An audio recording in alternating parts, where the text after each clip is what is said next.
Hello guys, welcome to my YouTube channel. In this video, I am going to show you some interview question. ये complete playlist होगा जिसमें हम हर video में कुछ machine learning के interview questions की preparation करेंगे. So let's get started. So the first question could be, what is your experience while working with artificial intelligence? अगर आप एक डेटा साइंटिस्ट के तौर पर किसी भी कंपनी में अप्लाई करते हो तो वहाँ पे आपसे ये क्वेश्चन डेफिनेटली पूछ सकता है. सो आपने क्या करना है कि आपने सिंपली अपने कुछ एक्सपीरियंसेस का वहाँ पे हवाला देना है. So this question is often asked to gauge the candidates experience with AI technologies and tools, कि आपने कौन से टूल्स एंड एक्सपीरियंस का इस्तेमाल किया है. ये क्वेश्चन आपसे तब पूछा जाता है कि आपने एज अ डेटा साइंटिस्ट या आर्टिफिशियल इंटेलिजेंस डेवलपर के तौर पर कौन कौन से प्रोजेक्ट्स किए हैं, आपका एक्सपीरियंस क्या है AI से रिलेटेड. जैसे कि आपने जैसे कि कंप्यूटर विजन का आपने इस्तेमाल किया है, मशीन लर्निंग में आपने कौन कौन से प्रोजेक्ट्स बनाए हैं, या नेचुरल लैंग्वेज प्रोसेसिंग. सो जितने भी AI के फील्ड्स है like computer vision, machine learning, deep learning, natural language processing, उनमें आपने किन किन प्रोजेक्ट्स पे काम किया है, अकॉर्डिंग टू दैट वो आपसे ये क्वेश्चन कर सकते हैं. नेक्स्ट क्वेश्चन आपसे पूछा जा सकता है, what are some common challenges when implementing AI, कि जब आप किसी AI प्रॉब्लम पर काम करते हो तो वो कौन कौन से चैलेंजेस हैं जो आप फेस कर सकते हो. सो आपने क्या करना है, इम्प्लीमेंट AI, आपको ये लाइन ज़रूर बताना है कि ये एक कॉम्प्लेक्स एंड चैलेंजिंग टास्क है. ठीक है, ये क्वेश्चन आपसे इसलिए पूछा जाता है ताकि वो आपके अप्रोच को देख सकें कि अगर आपको एक प्रॉब्लम दिया जाता है आप उसको किस तरह सॉल्व कर सकते हो. So some common challenges include data quality. वो आपसे डेटा क्वालिटी के बारे में भी पूछा जा सकता है कि उसमें अगर आपको एक डेटा सेट दिया जाता है तो वो डिफरेंट क्वालिटीज़ के होते हैं. वो कम भी हो सकता है, वो ज़्यादा भी हो सकता है. सो डेटा अवेलेबिलिटी वो आपसे पूछे जा सकते हैं, कौन सा एल्गोरिदम आप यूज़ करोगे अकॉर्डिंग टू दैट डेटा, और कुछ ethical concern related to this task, क्योंकि उस टास्क को, उस एप्लीकेशन को आपने रियल वर्ल्ड में यूज़ भी करना है. सो वो कौन से एथिकल कंसर्न्स है जो आप फेस करोगे, या आप इग्नोर करोगे, या आप कुछ इस्तेमाल करोगे. Next question could B, how do you stay current with development in AI. ये बहुत ही इंटरेस्टिंग क्वेश्चन है और ये अक्सर आपसे पूछा जा सकता है, क्योंकि AI एक ऐसा फील्ड है जो डे टू डे अपडेट होता रहता है. आज एक टूल आया, कल दूसरा टूल आएगा, तो आपने AI डेवलपमेंट के साथ खुद को अपडेट रखना है. सो ये क्वेश्चन आपसे इसलिए पूछा जा सकता है क्योंकि AI एक रैपिडली इन्वॉल्विंग फील्ड है जो रोज़ बरोज़ चेंज होता आ रहा है. So interviewer could ask this question to assess your commitment to staying up to date with the latest trends and technologies, ताकि आपको वो देख सके कि आपकी कमिटमेंट क्या है, आपकी डेडिकेशन क्या है, आप डेट के साथ किस तरह खुद को अपडेट रखते हो जो AI की लेटेस्ट ट्रेंड्स है या टेक्नोलॉजीज हैं उनके साथ. So the candidate might mention attending conferences, participating in online communities, and reading academic papers and industries publications. So इस केस में आपने बताना है कि आपने किस तरह ऑनलाइन पार्टिसिपेट किया कम्युनिटीज़ मीटिंग्स में, आपने किस तरह पब्लिश पेपर्स पढ़े हैं related to industry publications. So next question could be, can you give an example of how you have used AI to solve a real world problem. वो आपसे पूछा जा सकता है कि अगर आपने पास्ट में जितना भी आपका एक्सपीरियंस है related to AI, machine learning, deep learning, और whatever you have use related to AI tools और टेक्नोलॉजीज, आपका कोई AI से रिलेटेड जो आपने प्रॉब्लम सॉल्व किया है वो आप बता सकते हो. सो अगर आपने खुद से कोई प्रोजेक्ट किया है तो आप उसको बता सकते हो उस बारे में, या आप दिखा भी सकते हो. So this question is asked to evaluate the candidate's ability to apply AI concepts and tools to real world scenarios. वो ये क्वेश्चन आपसे इसलिए पूछते हैं ताकि वो आपकी एबिलिटी को देख सके कि आप किस तरह AI की जो एप्लीकेशंस आप बनाते हो या AI की जो टूल्स हैं उनको आप रियल वर्ल्ड सिनेरियोज में किस तरह अप्लाई करते हो. So the candidate might describe a project where they used machine learning to improve customer experience or used computer vision to automate repetitive tasks. So आपने जो भी कोई ऐसा काम किया है जो अट्रैक्टिव हो, जो इंटरव्यूअर को अट्रैक्ट कर सके, कोई भी आपने प्रोजेक्ट किया हो आप वो दिखा भी सकते हो, या उससे रिलेटेड जो भी आपने प्रॉब्लम सॉल्व किए हैं उसके बारे में इंटरव्यूअर को बता सकते हो. ठीक है. सो next question could B, what is the difference between machine learning, deep learning and AI? बहुत ही कॉमन क्वेश्चन है जो अक्सर पूछा जाता है। बहुत सिंपल है, मशीन लर्निंग आर्टिफिशियल इंटेलिजेंस का सबसेट है, ठीक है। ये एक लेबल डेटा सेट पे काम करता है। मैंने ये जो अंडरलाइन किया है इन लाइंस को पढ़ना। ये एल्गोरिदम्स एंड स्टैटिस्टिकल मॉडल्स का इस्तेमाल करके मशीन्स को इनेबल बनाता है ताकि वो डेटा से लर्न करें। ये एक लेबल डेटा पे काम करता है, ठीक है। डीप लर्निंग भी बिल्कुल ऐसा ही है कि ये भी ट्रेन होता है डेटा से, और ये भी लेबल डेटा पे काम करता है, अनलेबल डेटा पे भी काम करता है। मशीन लर्निंग भी अनलेबल डेटा पे काम करता है। बस आप इतना समझो कि ये डेटा से लर्न करता है। और जो डीप लर्निंग है, डीप लर्निंग वो न्यूरल नेटवर्क का इस्तेमाल करता है, और वो एक बहुत बड़े जो डेटा सेट है, जो आजकल कंसेप्ट आया है बिग डेटा, उस पे काम करता है, ठीक है। एआई जो है वो एक ब्रॉडर कॉन्सेप्ट है। ये मशीन को क्रिएट करता है जो एक नॉर्मली इसके लिए ज़रूरत पड़ती है ह्यूमन इंटेलिजेंस, ठीक है। सो नेक्स्ट क्वेश्चन कुड बी,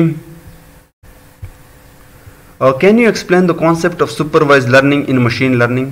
अब अगर आपने मेरे 100 डेज ऑफ मशीन लर्निंग के प्लेलिस्ट को एक्सेस किया है तो वहाँ पे मैं बता चुका हूँ कि मशीन लर्निंग के कई टाइप्स हैं, like supervised learning, unsupervised learning, semi supervised learning, reinforcement learning. तो सुपरवाइज लर्निंग मशीन लर्निंग का एक टाइप है जो लेबल डेटा पे काम करता है। सिंपल सा कॉन्सेप्ट है, आप बस इतना कहना कि लेबल डेटा पे काम करता है। Now let me show you that how you can figure out label data. So label data ऐसा होता है कि जिसमें इनपुट फीचर्स भी होते हैं और आउटपुट वेरिएबल भी होता है। जैसे कि दिस टू वेरिएबल्स और columns are your input features and this is your output column या आउटपुट वेरिएबल। ये एक लेबल डेटा है कि जब आप अपने मशीन को किसी भी यूज़र का या किसी भी पर्सन का ग्रेड बताते हो, लाइक ए ग्रेड, और उसका मार्क्स बताते हो, तो ये आपको देता है 1। 1 मतलब ट्रू, ट्रू मतलब प्लेस। ये एक सिंपल एग्जांपल है, ठीक है, कि अगर एक बंदे की ग्रेड और मार्क्स इतनी है तो उसका अगर रिजल्ट आता है 1 तो इसका मतलब है कि ये प्लेसमेंट, इसका प्लेसमेंट हो सकता है, ठीक है। अगर एक बंदे की ग्रेड बी है एंड मार्क्स 100 है तो रिजल्ट आएगा फॉल्स यानी 0, तो उसका प्लेसमेंट नहीं हो सकता।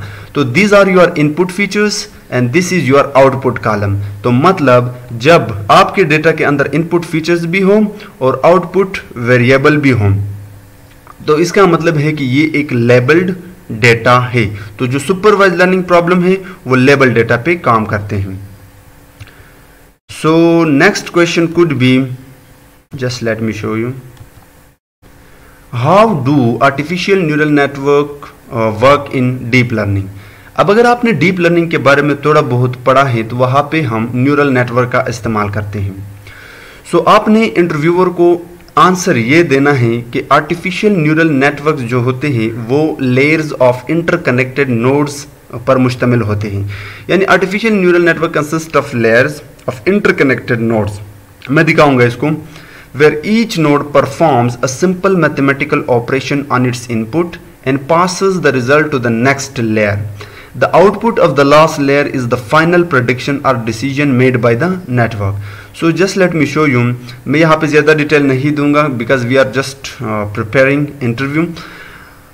न्यूरल नेटवर्क किस तरह काम करते हैं? इसमें nodes होते हैं. This is your nodes, okay? This is your another nodes, and this entire is your layer. This is your first layer, this is your second layer, this is your third layer, and these are some internal mathematical operation and these are your output. तो अभी के लिए मैं समझता हूँ कि ये हमारा ग्रेड है। यहाँ पे मैंने ग्रेड दिया, यहाँ पे मैंने मार्क्स दिया, ठीक है, दिस नोड में। सो ये जो है ना, ये नोड, ये इस लेयर वाले नोड को दिस ग्रेड वाला जो भी वैल्यू होगा वो पास करेगा। The same thing goes with other nodes. So ये क्या होता है, ये इंटरकनेक्टेड लेयर्स होते हैं जो हर नोड दूसरे लेयर के दूसरे नोड के साथ जुड़ा हुआ होता है। And the same thing will be pass to the next layer, okay, from each node. अब यहाँ पे इसके अंदर मैथमेटिकल ऑपरेशंस है, कुछ वेट्स हैं, तो उनमें हम नहीं जाते। सो यहाँ पे as you can see here, यहाँ पे भी मैंने बताया है मैथमेटिकल ऑपरेशन। तो the same thing goes here, यहाँ पे ये ऑपरेशन परफॉर्म होने के बाद यहाँ पे एक फाइनल लेयर होगा जो मैंने जस्ट इस एरो से रिप्रेजेंट किया है। तो यहाँ पे आपका आउटपुट होगा या prediction, okay okay. So next question, could be what is the difference between a perceptron and a neural network। ये दोनों डीप लर्निंग में इस्तेमाल होते हैं। इन दोनों को समझो, ये बहुत ही इंटरेस्टिंग क्वेश्चन है और अक्सर पूछा जाता है। आप सिंपल ज़्यादा कुछ मत बताना, सिंपल आप बताना कि परसेप्ट्रॉन एक सिंपल न्यूरल नेटवर्क है। दोनों न्यूरल नेटवर्क है, ठीक है, लेकिन परसेप्ट्रॉन एक सिंपल न्यूरल नेटवर्क है जो एक सिंगल लेयर पर मुश्तमिल होता है, जहाँ पे न्यूरल नेटवर्क जो होता है इन केस ऑफ परसेप्ट्रॉन हमारे पास सिंगल लेयर होता है, but in case of neural network we have multiple layers. इसके अलावा एक और डिफरेंस आप बता सकते हो कि परसेप्ट्रॉन लिमिटेड होते हैं लीनियरली सेपरेबल प्रॉब्लम्स। अब लीनियरली सेपरेबल प्रॉब्लम को समझो, just let me first explain then I will show you. जबकि neural network non linear relationship पर काम करता है। Let's check the difference. ये जो मैंने एक न्यूरल नेटवर्क बनाया है, दिस फर्स्ट न्यूरल नेटवर्क, ये आपका होता है परसेप्ट्रॉन, क्योंकि इसमें एक सिंगल लेयर है। अभी के लिए मैंने जस्ट एक सिंपल एग्जांपल उठाया है, ठीक है। इसमें एक सिंगल लेयर है, यहाँ पे कुछ मैथमेटिकल ऑपरेशन परफॉर्म होगा और ये आपको आउटपुट देगा। सिंपल सा फंडा है कि यहाँ पे परसेप्ट्रॉन की केस में जो न्यूरल नेटवर्क होता है वहाँ पे सिंगल लेयर होता है, ठीक है, और ये लिमिटेड होता है लीनियर सेपरेबल ऑपरेशंस के, या रिलेशनशिप भी आप कह सकते हो। But in case of neural network, artificial neural network, वहाँ पे मल्टीपल लेयर्स होते हैं, ठीक है। This is your first layer, this is your second layer, this is your third layer, और ये बहुत सारे लेयर्स हो सकते हैं। यहाँ पे आपका आउटपुट लेयर होगा, तो मैंने जस्ट एग्जांपल्स के लिए 3 लेयर्स यहाँ पे उठाए हैं। So the only difference is this कि जो परसेप्ट्रॉन होता है वो सिंगल लेयर पे काम करता है, और जो आर्टिफिशियल न्यूरल नेटवर्क होते हैं वो मल्टीपल लेयर्स पे काम करते हैं। अब आप लोगों के लिए एक छोटा सा असाइनमेंट है, जो आप लोगों ने, चाहे आप गूगल का इस्तेमाल करें, चाहे आप चैट जीपीटी का इस्तेमाल करें, आपने इस वीडियो के कमेंट सेक्शन में आंसर करना है। This is your assignment. What is unsupervised learning in machine learning, ठीक है। मशीन लर्निंग में दूसरा टाइप जो है अनसुपरवाइज्ड लर्निंग, 1 या 2 लाइन में डिफाइन करो और कमेंट सेक्शन में लिखो। What is your experience in AI और डेटा साइंटिस्ट। अगर आप एज अ डेटा साइंटिस्ट और एआई डेवलपर काम करते हो तो आपका एक्सपीरियंस कितना है, 2 या 3 लाइन में आप इसको भी एक्सप्लेन करना, और अब अगर आपने किसी प्रोजेक्ट पे काम किया है तो वो भी आप पे मेंशन करना।